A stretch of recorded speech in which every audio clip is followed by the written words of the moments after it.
Bueno, la clase de hoy vamos a hablar sobre los controladores lógicos programables, que se abrevian como PLC y que también son conocidos o llamados como autómatas programables. Entonces, para definir un PLC, decimos que es una computadora utilizada en la industria eh, para automatizar procesos industriales, como por ejemplo en ensambladoras, digamos, en el ensamblaje de autos, en parques de diversiones, en la parte, digamos, mecánica eléctrica. Decimos que esto son unas computadoras de propósito específico, que es lo que los diferencia de una computadora común, que es de propósito general. Es decir, una computadora de propósito general, como las que usamos todos los días, sirven para múltiples tareas, que por ejemplo, que leer documentos, que escribir documentos, que realizar investigaciones en internet, que mirar redes, entretenimiento, juegos, etcétera. Podemos hacer un montón de cosas en un computador. Mientras que estas computadoras de propósito específico sirven para cumplir o satisfacer ciertas necesidades en un campo. En este caso tenemos que sería pues un campo industrial, entonces ellos tienen unas entradas y unas salidas para conectarse con digamos actuadores, sensores, interruptores, todo ese tipo de cosas, ¿no? Que es, digamos, lo diferencia bastante de una computadora pues común, ¿no? Una computadora común podemos hacer muchísimas cosas, pero a la hora de, digamos, de ir a la industria, pues digamos, no nos serviría de mucho debido a que, por ejemplo, no tienen los módulos de entradas y salidas para conectarse con los dispositivos de campo, que son sensores, actuadores, todo ese tipo de cosas. Digamos, son más inmunes, digamos, son más frágiles al ruido eléctrico, al ruido electrónico o a las vibraciones, etcétera. Digamos, no están programadas o diseñadas para este tipo de tareas. Bueno, también, digamos, por ejemplo, tenemos dispositivos muy similares a los PLC, están, digamos, los microcontroladores, también están los sistemas embebidos, que por ejemplo muchos de ustedes han escuchado de la plataforma Arduino. Entonces estos dispositivos, digamos, son similares a un PLC, con la diferencia de que estos generalmente están enfocados a un campo de voltaje bajo. Digamos, no están diseñados o no están enfocados para trabajar en la industria donde requerimos voltajes muy altos o requerimos conexiones con dispositivos, digamos, actuadores, motores, todo ese tipo de cosas. Digamos, un Arduino o un dispositivo de estos, pues sus entradas son de 5 voltios, sirven para generalmente, digamos, LEDs, todo ese, digamos, motores pero chiquiticos, de bajo voltaje, todo ese tipo de cosas. Entonces, digamos, para hablar un poquito de que la parte, digamos, como que dispositivos que están muy relacionados con los PLCs. Bueno, entonces, ¿en qué se fundamenta la utilización de estos dispositivos? Entonces decimos que lo requerimos en aquellas industrias en donde es necesario un proceso de maniobra, un control, una señalización, especialmente cuando es riesgoso realizar estos procesos de forma manual por un técnico o un operario. El campo de aplicación de los PLC es muy extenso e incluye diversos tipos de industrias, tal como la aeroespacial, en constructoras, en automotriz, digamos, digamos, en máquinas para tracciones en parques, etcétera. Bueno, como venía diciendo, pues a diferencia de las computadoras comunes, estos están diseñados para tener múltiples entradas, salidas, poseen unos rangos de temperatura más amplios, tienen más inmunidad al ruido eléctrico, resistencia a la vibración, a los impactos. Digamos, un PLC se cae, pues tiene bastante resistencia, mientras que ustedes dejan caer un computador normal, lo más seguro es que se les va a dañar la pantalla, o se les va a dañar el disco duro, etcétera. Entonces aquí tenemos la imagen de dos PLCs, ambos son Siemens. Entonces tenemos, por ejemplo, que ellos tienen unas entradas, unas salidas. Igualmente este es, digamos, más complejo comparado con este, tiene más módulos. Digamos, aquí tiene unos botoncitos, tiene su pantalla, ellos tienen muchas conexiones que ahorita vamos a hablar de ellos. Por ejemplo, aquí están los indicadores de luces, etcétera, que ya los veremos ahorita. Entonces, ¿qué ventajas nos proporciona un PLC? Bueno, por un lado, a la hora de realizar un proyecto, requiere un menor tiempo comparado con un proyecto de lógica cableada. ¿Por qué? Bueno, por un lado, no es necesario que nosotros estemos, digamos, realizando un esquema de contactos, y no se requiere, digamos, a la hora de utilizar un lenguaje, por ejemplo, FUB, de simplificar las ecuaciones lógicas, ya que, digamos, nosotros podemos programar todo este tipo de cosas. En la clase de hoy veremos un ejemplo con lenguaje de contactos, pero estos dispositivos nos permiten realizar programación, por ejemplo, en C. Esto nos facilita bastante la realización de proyectos, que lo veremos en la siguiente clase. Bueno, entonces tenemos posibilidad de introducir modificaciones sin necesidad de cambiar el cableado. Es decir, digamos, queremos una modificación en el proyecto, digamos, en nuestro trabajo. Entonces, si tenemos una lógica cableada, pues toca cambiar muchos dispositivos para poder lograr satisfacer el proceso. Mientras que aquí con un computador, nos conectamos al PLC, le ingresamos los cambios directamente dentro del programa y listo. No hay que estar que necesitamos otro contactor, que necesitamos otro, digamos, otro tipo de dispositivos, cables, etcétera. No, básicamente vamos al PLC y listo, fácilmente. Obviamente otra de las ventajas es que el espacio es mucho menor, ¿no? Porque toda la parte de control no las vamos a ahorrar. Ya no requerimos pues realizar los montajes extensos para poder hacer un proceso automatizado, debido a que todo se ingresa por software internamente en el dispositivo. Obviamente el costo es mucho menor, siempre y cuando hablemos pues de procesos medianamente complejos, porque si es un proceso muy simple, muy sencillo, pues es evidente que un dispositivo de estos pues nos va a salir más costoso. El mantenimiento es mucho menor. ¿Por qué? Porque ya no tenemos que ir cambiando, digamos, no, que el contactor, que el contacto, que este cable hay que cambiarlo porque se rompió. No, aquí básicamente pues únicamente nos enfocamos en un solo dispositivo. Y por último, que un PLC puede manejar o manipular diferentes máquinas. No requerimos varios PLC, sino con uno podemos satisfacer varios procesos.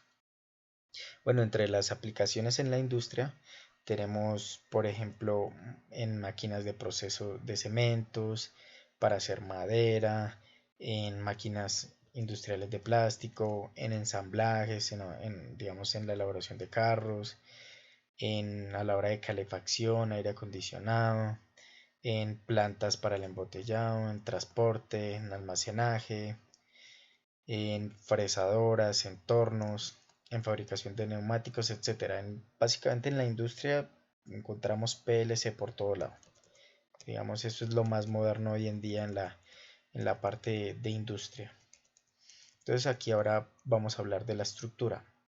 Entonces tenemos por un lado una RAM, una ROM, un procesador, que vendrían siendo, digamos, las tres principales partes en las cuales, digamos, está construido internamente un PLC, que las vamos a hablar ahorita. Bueno, después de ello podemos hablar que hay unos módulos de entradas y salidas, eh, tanto digitales como analógicos, Por ejemplo, hay una interfaz para comunicación en serie o hay un adaptador de comunicación, digamos, para el computador o que tienen interfaces para conectarse en red por Ethernet. Hay múltiples cosas, por ejemplo, baterías, que se le pueden conectar módulos externos para memoria o módulos externos para conectar más entradas y salidas, etcétera. Entonces, primero, pues es importante hablar de los elementos que mencioné ahorita que eran muy importantes. Entonces, primero empezamos con la ROM, que abrevia memoria de solo lectura. Entonces, decimos que esto es una memoria únicamente para la lectura de la información. Es decir, que en esta memoria no se puede escribir. Eh, esta memoria funciona independientemente si hay una fuente de energía, es decir, si el PLC no está alimentado, esa memoria persiste. ¿Listo? Entonces esto es, digamos, como que la característica principal de estas memorias ROM. Entonces, ¿qué se almacena en esta memoria? Bueno, por un lado, tenemos que aquí se encuentra toda la parte principal, como digamos, toda la programación principal para que un PLC se encienda y se conecte con, digamos, con los demás dispositivos, con los módulos de entradas y salidas, etcétera. Por ejemplo, en el caso de un computador, vendría siendo la BIOS, y muchos de ustedes de pronto la han visto, que es que al iniciar un computador uno puede entrar a la BIOS, que es una pantalla azul donde aparecen todas las opciones, que se encuentran los dispositivos USB conectados, los discos duros, el procesador, todos los detalles del computador. Entonces, básicamente, esto, pues esto hace la ROM, ¿no? Es para el arranque del dispositivo, ¿no? Y es una memoria bastante, digamos, es muy rápido, digamos, el, el lee todo esto, no es que sea muy rápido, pero todo esta, digamos, él lee todas las instrucciones que tiene internamente, pues de forma rápida que nosotros no, pues no nos damos cuenta, ¿no? Donde él hace diagnóstico, configuración del dispositivo, etcétera. Listo, ahora entonces hablamos la RAM, que es la abreviatura de memoria de acceso aleatorio. Entonces muchos de ustedes seguramente han escuchado de esta memoria, que en los computadores vendría siendo estas. Entonces esta memoria es donde básicamente se cargan, en el caso de un computador, el sistema operativo, los programas y todo el software en general. En la parte del PLC, pues ahí es donde se almacena el programa que nosotros realicemos, se guarda en la RAM. Asimismo, los datos que vamos adquiriendo desde sus entradas, digamos de un sensor, de interruptores, etcétera, toda esa información nos llega al PLC y se nos almacena en esta memoria RAM. ¿Listo? Entonces es muy importante esta memoria. Es una memoria muchísimo más amplia que la ROM y obviamente es una memoria tanto de tanto de escritura como de lectura. Esta no es una memoria volátil debido a que, esto es una memoria volátil debido a que cuando apagamos el computador, pues la memoria o el PLC, esta memoria digamos, se reinicia. Cada vez que encendemos, esta memoria se reinicia. Mientras que la ROM, decíamos que la memoria queda almacenada de forma permanente. Listo, ahora hablamos de la CPU, que es básicamente la unidad central de procesamiento. Entonces, los PLC poseen un microprocesador internamente que es el que ejecuta todas esas instrucciones del programa que nosotros realizamos. Es decir, es el cerebro del sistema. Entonces, entre más rápido sea este dispositivo, pues más rápido va a ser nuestro proceso. Entonces, en el caso de un computador, tenemos que esto vendría siendo una CPU, un microprocesador, que este es de la marca Intel.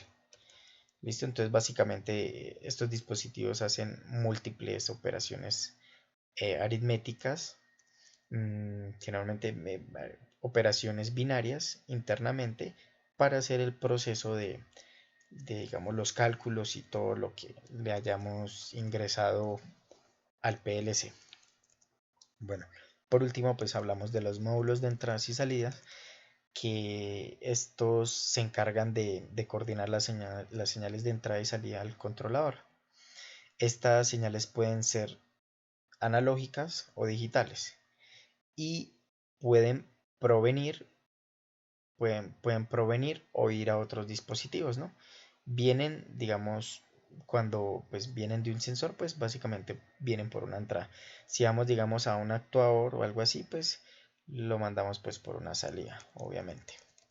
Eh, el número de entradas de salida de los módulos digitales es mucho mayor que los analógicos.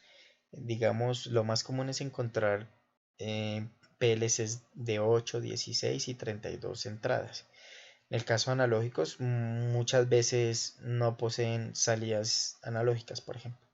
Entradas digitales, entradas analógicas, generalmente sí, poquitas, pero hay.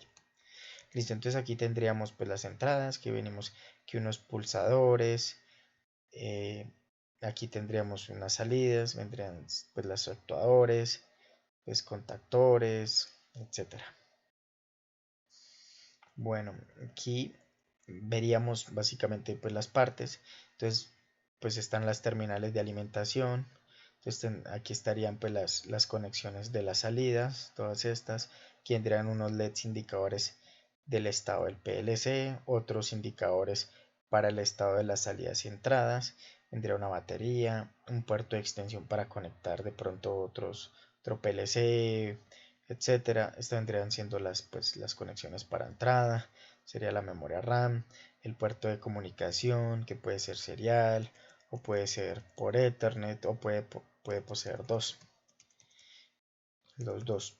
Bueno, entonces en la parte de arquitectura eh, tenemos que la arquitectura que está generalmente expandida en este tipo de comunicaciones industriales es a través, digamos, es mediante un maestro y un esclavo, o que también lo conocemos como cliente-servidor cuando utilizamos redes Ethernet.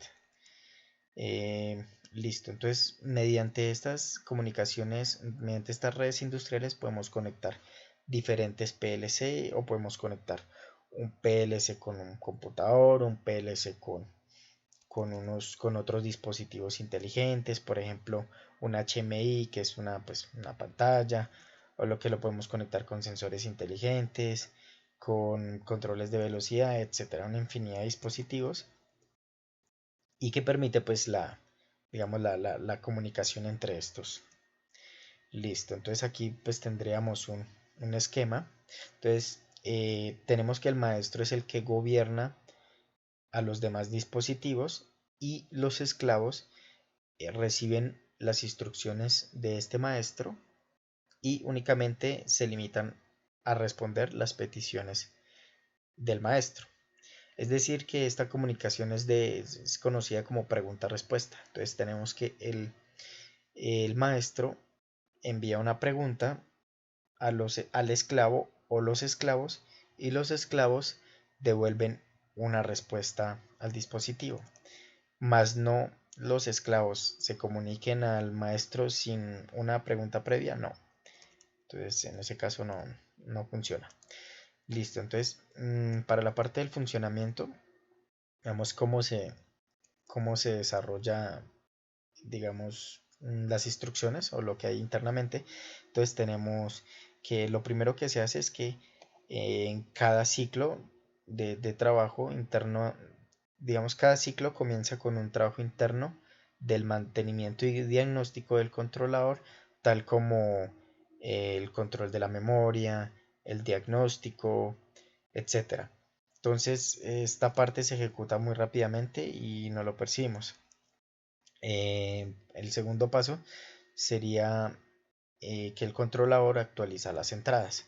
Estas entradas pues se leen a través pues, de las conexiones que vimos ahorita en las imágenes y estas se convierten en unas señales binarias, es decir, de unos y ceros, que son enviadas a la unidad de procesamiento, es decir, a la CPU, y los datos se almacenan en la memoria RAM.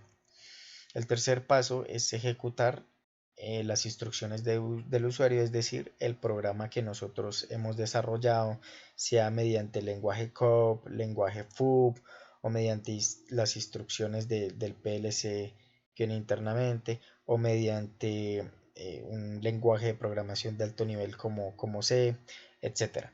Entonces, la CPU ejecuta instrucción por instrucción y, y bueno, entonces durante esta ejecución del software que nosotros hemos ingresado, pues vamos a producir unas nuevas señales de salida que van a ser enviadas a los actuadores.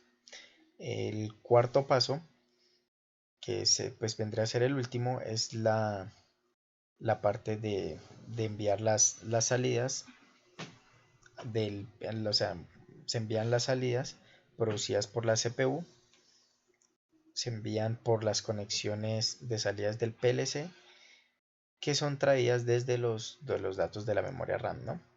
Entonces se almacenan, como decía anteriormente, en la memoria RAM se almacenan todos los datos.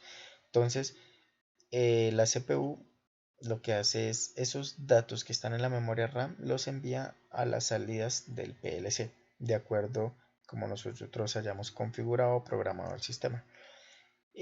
Bueno, al final de cada ciclo vuelve a iniciar un nuevo ciclo. Todo esto se hace de forma cíclica. Entonces aquí tendríamos pues un diagramito. Entonces lo primero es el mantenimiento interno, que se hace muy rápidamente. Luego pues se actualizan las entradas. Luego la CPU ejecuta las instrucciones del programa que nosotros realizamos. Finalmente pues esa información se envía a los módulos de salida, que estos son enviados a los actuadores. Y nuevamente aquí los sensores envían unas entradas. Entonces tenemos un ciclo. ¿Listo? Entonces ahora lo que vamos a hacer es ver la parte de simulación en Cadécimo con este dispositivo. Entonces tenemos que vamos a utilizar el PLC que nos proporciona Cadécimo, que es el PLC S7200. Entonces aquí podemos ver básicamente pues en el datasheet. No nos vamos a enfocar mucho, solo vamos a ver los como que parámetros principales. Tenemos aquí pues el tamaño. Entonces vemos que entre más complejos pues se hace más grande, ¿no? Digamos, este es el S700-1200 de Siemens, pero hay vertientes de acuerdo a la CPU que incorporan. Es decir, como dije anteriormente, la CPU es la que realiza los cálculos y todo eso es el cerebro del sistema. Entonces, entre mejor o más rápida sea esta CPU, pues mayores ventajas o proporciones tenemos para realizar eh, procesos automatizados. Listo, entonces tenemos aquí que por ejemplo posee pues más memoria. Aquí muy importante la parte de las salidas y entradas. Entonces tenemos que la parte digital tenemos, digamos en este caso tenemos 6 entradas y 4 salidas, o en el más complejo tenemos 14 salidas, 14 entradas, perdón, y 10 salidas. Es evidente que este dispositivo va a ser mucho más costoso. En la parte analógica, fijémonos que estos tres primeros tienen únicamente dos entradas analógicas, mientras que el último posee dos entradas analógicas y dos salidas analógicas. Las salidas analógicas son mucho más costosas. O sea, generalmente es muy normal, digamos en el caso, por ejemplo, de microcontroladores y todo eso, que no hayan módulos de salidas analógicas directamente, sino lo que se hace es, como ya vimos un tema anterior, por ejemplo, utilizando PWM, que es modulación por ancho de pulso, se pueden obtener, digamos, construir señales analógicas. Entonces, como veíamos, podemos construir un seno de acuerdo a la variación del pulso de la señal. Entonces, al final, digamos, de esa salida, que a la final es digital, ¿no? Solo estamos cambiando el ancho de pulso. Pero podemos colocar un filtro, generalmente un RC, y podemos filtrar esa señal y obtener una seno, por ejemplo, para que nos acordemos. Entonces, básicamente nosotros podemos a través de un PWM convertir pues señales digitales en analógicas. Sin embargo, digamos, este dispositivo nos permite directamente obtener la señal analógica, lo cual hace el dispositivo más costoso. Listo, por ejemplo aquí en bit de memoria pues posee mayor memoria y todo eso. Entonces aquí por ejemplo, ¿qué más podemos ver? Importante, por ejemplo la parte de comunicación que es Profinet, digamos existen varias, Profinet, Profibus, Modbus, DeviceNet, hay muchas formas o estándares de comunicación. Entonces, en el caso de Profinet, está basado en comunicación Ethernet. Cuando hablamos de Ethernet, para los que pronto no sepan qué es la comunicación estándar que utilizamos para conectar computadores, que conectarnos al router, los que utilizamos unos cables para construir redes LAN, ese cable UTP que se utiliza, que es muy común, que se conecta al computador. Entonces, básicamente a eso se refiere, digamos, la comunicación en Ethernet, ¿no? Bueno, a ese tipo de comunicaciones, que vienen unos protocolos, muchos protocolos de comunicación. También existe una comunicación serial, que es muy utilizada en estos dispositivos, que es mediante, digamos, unos estándares, por ejemplo, el RS232, el RS485, el RS422, por ejemplo, aquí tenemos, estos son comunicaciones seriales, ¿no? Un puerto serial que generalmente es digamos, un puerto de 9 pines. Entonces aquí, digamos, tenemos que es full duplex. Cuando hablamos que es full duplex, es que podemos realizar una comunicación entre dos dispositivos, tanto enviar y recibir información simultáneamente en ambos dispositivos. Digamos, en este caso, dice que con el estándar 485, o sea, poseemos esto, si utilizamos el estándar 485, solo poseemos una comunicación half duplex, es decir, que podemos enviar y recibir información pero no al mismo tiempo. O sea, si me están enviando, no puedo, no, ambos dispositivos no podrían estar enviando al mismo tiempo. ¿Listo? Entonces eso va, o sea, pueden enviar y recibir, pero los dos enviar al mismo tiempo no se puede. Cambien la full duplex, sí. Entonces, básicamente, pues esto sería de pronto para ver un poco la parte del datasheet, que como vemos es bastante, son 800 páginas que vemos acá. Es un tema bastante extenso. Sin embargo, no nos vamos a enfocar en ello y vamos ahora a mirar la simulación. Entonces aquí tendríamos, pues como les dije, aquí vamos a entradas y salidas, sacamos el PLC, aquí podemos darle doble clic y encontrar la dirección IP, que esto nos sirve, digamos, si tenemos un PLC real, podríamos comunicarnos con él. Podríamos, digamos, desde aquí de la simulación conectarnos con él, ¿listo? Bueno, entonces tendríamos aquí el PLC. Estas vendrían a ser la parte de la alimentación, que como vemos que es 140, 120 a 240 voltios alterno, ¿no? Que le podemos conectar. Aquí vendrían una fuente interna de 24 voltios, es decir que no requerimos de una fuente adicional a la hora digamos, de alimentar los contactos, pulsadores, todo lo que vayamos a conectar internamente en el dispositivo. Cabe resaltar que lo más común en los PLC es que sean alimentados, las entradas sean alimentadas, digamos, con 24 voltios. Ah, no todos, ¿no? Hay unos que son de 12, otros de 15, pero lo más estándar es que sea 24 voltios. Por ejemplo, cuando hablamos de microcontroladores, hay básicamente es 5 voltios, mientras que acá son 24 voltios. Entonces, bueno, aquí tenemos las entradas, que en este caso son 14. Poseemos 14 entradas digitales y poseemos 2 entradas analógicas. Tenemos aquí que este es un común, es decir, todas estas entradas tienen una tierra en común, todas estas. ¿Listo? Entonces aquí tenemos la parte de los indicadores, estos son los indicadores de salida, estos serían los indicadores de entrada y tendríamos aquí los indicadores, es decir, desde aquí tendríamos la salida. ¿Listo? Entonces poseemos 10 salidas, que las podemos contar, 1, 2, 3, 4, 5, 6, 7, 8, 9, 10, bueno aquí conté mal, entonces son 10 salidas y vamos a verlo aquí, cuál dispositivo es el que tenemos. Fijémonos aquí que poseemos este dispositivo, porque este no posee salidas analógicas, poseemos 14 entradas, o sea puede ser alguno de estos dos, pero si nos fijamos no poseemos salidas analógicas, solo entradas analógicas, que son dos. Entonces el PLC que simula K-décimo posee una CPU 1214C. ¿Listo? Entonces tenemos las 10 salidas y aquí tenemos el común. Entonces tenemos una tierra común, perdón, aquí está la tierra común y esta la tierra común. Por eso fue que ahorita al contar me dio más, me dio 11. Entonces esta es la tierra común y esta es una tierra común. Es decir, estos están conectados, tienen vamos, un punto a tierra conectados y estos tienen otro punto conectado. Entonces están aislados entre estas dos series de conexiones. Mientras que en este caso, pues aquí sí todos están directamente conectados. Entonces, digamos aquí pues tenemos una ranura pues para memorias.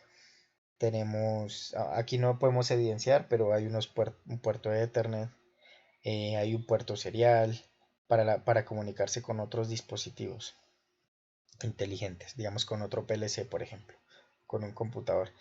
Entonces el pequeño programita que quiero hacer es, digamos, simular que tenemos una banda transportadora y queremos hacer de que vaya hacia una dirección y de que pueda ir hacia la derecha o pueda ir hacia la izquierda. Entonces aquí utilicé este dispositivo, eh, digamos como para simular la parte de este. Espera a ver si lo encuentro, donde lo tengo. A ver si lo encuentro acá. Este es básicamente lo que tenemos, es un actuador, que es este. Entonces, este, digamos, se va corriendo hacia la derecha o hacia la izquierda, dependiendo de lo que le coloquemos acá. Entonces dice expandir y cómo lo contraemos, que es un control de variador de velocidad, pero digamos, lo voy a utilizar, digamos, para ilustrar el ejercicio, de que se mueva hacia la izquierda o hacia la derecha. Listo, entonces tenemos aquí. Entonces primero vamos a alimentar. Entonces alimentamos, recordar una fuente AC de 120 240 voltios. Entonces aquí está pues el neutro y la fase. Voy a utilizar la fuente interna. No es obligatorio, podemos colocar pues digamos, una de 24 voltios y una tierra. Pero en este caso, pues para ver digamos, la importancia de tener esta parte.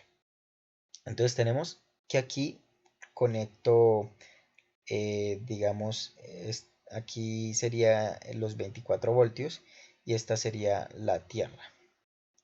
¿Listo? Entonces conecto, entonces mira, aquí lo que decía ahorita, que posee una tierra común para todos estos. Entonces conecto esta tierra común con la fuente de 24 voltios del PLC, la fuente interna. Entonces conecto este acá. ¿Listo? Y esta línea pues, de alimentación de 24 voltios, es decir, la fase, pues, bueno, la fase no, los 24 voltios, pues la vamos a conectar aquí para alimentar los pulsadores. Entonces tenemos un pulsador de ir a la izquierda, un pulsador de ir a la derecha, y este sería el pulsador de parada, ¿sí? Entonces, básicamente eso sería, y tendríamos aquí a la salida pues un KM1 y un KM2, porque pues para cuando la correa vaya hacia la izquierda o la correa va hacia la derecha. Entonces este sería la izquierda y este sería la derecha. Que vemos que aquí sería pues Q sub 0 y Q sub 1. Entonces aquí, a diferencia del relé que teníamos Q sub 0, Q sub 1, Q sub 2, aquí lo que tenemos es Q sub 0, 0, Q sub 0, 1, Q sub 0, 2, Q sub 0, 3, etc.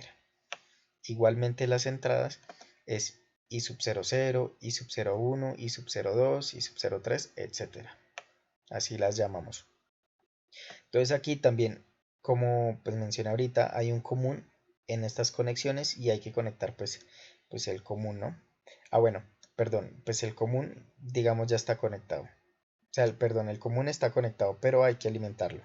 Entonces alimentamos aquí, enviamos la línea pues para sacar los 24 voltios para poder alimentar las salidas, ¿no? Y aquí pues normal pues conectamos a tierra, a la línea de tierra. Listo, que la vendríamos sacando acá. Entonces el programita en este caso lo hice en el lenguaje FUB, es decir, en diagrama de bloques funcionales, ya que solo hemos hecho pues una práctica con este. Ya hemos hecho varios con lenguaje COP. Entonces, bueno, entonces iniciamos colocando una OR. Esta sería la entrada a la izquierda y sub 00, que vendría siendo este S1, que se conecta acá a la y sub 00. Entonces, cuando presionamos este, entonces aquí va un 1. Entonces, como un 1, como es una OR, en una OR, la tabla de verdad, si alguna de las dos entradas es 1, entonces la salida es 1. La única manera para que la salida sea 0 es que ambas entradas sean 0. Entonces, en este caso, entonces oprimimos el pulsador, se pone en 1, entonces aquí la salida se pone en 1. Aquí ponemos una AND, que esta AND es una protección para que si pulsamos que la correa hacia la derecha, no vaya hacia la izquierda, sería un sistema de protección. Entonces aquí a esta entrada va una nota, ¿por qué una nota? Entonces acá fijémonos que cuando, digamos, no hemos presionado nada, todo está normal. Entonces aquí como tenemos pues 0, todo lado, pues la salida va a tener aquí un 0. Entonces este 0 viene por acá y se niega con esta nota. Entonces aquí vamos a tener un 1. Entonces listo, entonces aquí colocamos un 1. Entonces sale un 1 y aquí va un 1. En una AND recuerden que la única manera de que a la salida haya un 1 es que ambas entradas sean 1. Si alguna de ellas dos es 0, vamos a obtener un 0 a la salida. Entonces bueno, como vemos que este está apagado, entonces aquí hay un 1. Entonces oprimimos acá, aquí viene un 1. Consecuentemente tenemos un 1 acá. ¿Listo? Este sistema sería el de protección, perdón, protección no, sería el de parada. Entonces tenemos aquí sub 02, entonces este es sub 00, este es sub 01 y este es sub 02. ¿Listo? Entonces en el caso de sub 02, entonces siempre lo tenemos en 1, porque fijémonos que S3 lo tenemos el pulsador normalmente cerrado, entonces esta parte siempre está alimentada. Entonces como está alimentada, entonces en la tenemos un 1. Entonces aquí ya como verificamos, o sea, cuando lo oprimimos, acá el interruptor a la izquierda, todo esto se alimentó, venía acá un 1, y como este ya está en 1, entonces ¿qué pasa? Aquí sale un 1 en la AND, y ese 1 va a entrar aquí a la OR para autoenclavarse, porque recuerden que esto pues lo estamos haciendo con un pulsador. Entonces si se fijan, si pulsamos y dejamos de pulsar, pues aquí ya nos entraría un 0, y si no realimentamos, pues el sistema solo nos va a funcionar la fracción de tiempo que nosotros oprimamos. Entonces básicamente lo que estamos aquí haciendo es un autoenclavamiento, que obviamente digamos hay unos bloques que sirven para autoenclavar, pero quise hacerlo así para ver un poquito más el funcionamiento de las compuertas. Entonces, listo. Entonces aquí el sistema nos está marchando hacia la izquierda. Entonces, ¿qué pasa si intentamos marchar hacia la derecha con este? Entonces, fijémonos, entonces aquí enviamos un 1. Entonces, como dijimos en la OR, con un 1, pues ya la salida del sistema es un 1. Entonces, a la AND, pues, ¿qué le entra? Entonces tenemos un 1 por acá y aquí que nos entra. Entonces, como este está prendido, está en 1, entonces ¿qué viene acá? Viene un 1, un 1, un 1, y acá se nos niega, entonces nos sale aquí a un 0. Y como ya dijimos, en una AND, la única manera de que sea un 1 a la salida es que ambas entradas sean en 1. Entonces tenemos un 1 acá y un 0 acá, automáticamente acá se nos arroja un 0 y pues no hay manera que este nunca se encienda. La manera para que se pueda encender ese debemos es ejecutar el pulsador de parada. Entonces fijémonos con ese 3 que pasa. Entonces tenemos que ese es I sub 02. Entonces tenemos acá en esta AND que no siempre la tenemos pues alimentada, ¿no? Esta entrada para no afectar. Pero a la hora de abrirlo vamos a enviar entonces un 0 a la entrada I sub 02 y que está conectado con estas que son pruebas. Estas etiquetas son pruebas. Entonces, ¿qué pasa? Aquí enviamos un 0. Entonces, aquí estamos enviando un 1 y aquí estamos enviando un 0. En una AND es un 0. ¿Sí? Si alguno de las dos entradas es 0, automáticamente el sistema da 0. Entonces, claro, damos un 0 acá. Este 0 se viene acá. Y en la OR, pues, entonces, ¿qué pasa? Aquí tenemos un 0 porque no estamos oprimiendo el pulsador a la izquierda. Y aquí, pues, tenemos un 0 porque oprimimos acá el pulsador de parada.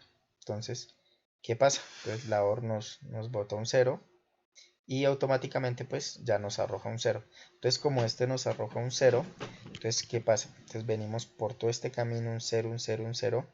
Entonces aquí se nos invierte y se nos convierte en un 1.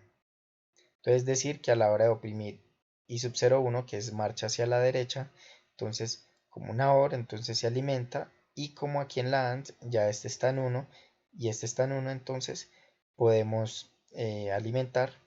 Aquí se nos va un 1 porque aquí pues ya dejamos, digamos, de oprimir el de parada.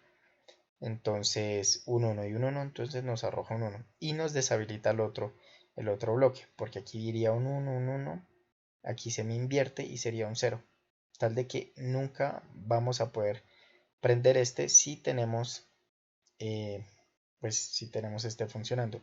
Entonces ya lo podemos poner a simular. Entonces fijémonos que automáticamente estas entradas pues están en 1 debido a que este pulsador está normalmente cerrado. Entonces oprimimos marcha hacia la izquierda. ¿Listo? Ah, bueno, perdón, era al revés, marcha hacia la derecha.